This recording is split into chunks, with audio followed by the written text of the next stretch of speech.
Hello and welcome to another sensory recipe video. Each week I take a different recipe from my Sensory Recipes ebook to test out.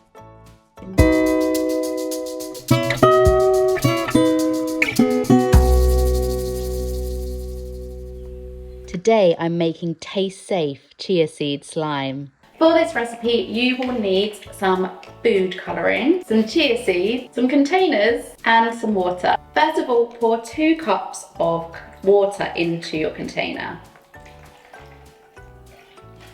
Next, add a 1/4 cup of chia seeds.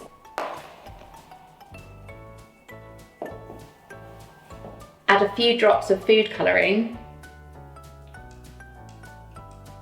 Stir it around so it's all combined and that the food colouring is mixed through.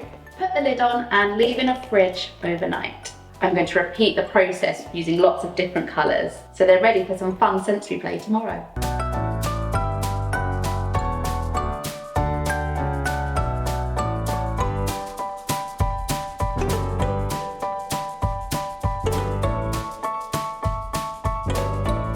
If you would like to download or print this recipe, as well as loads others like it, then you can download my sensory recipe book from my website. The link's in the description. See you next time.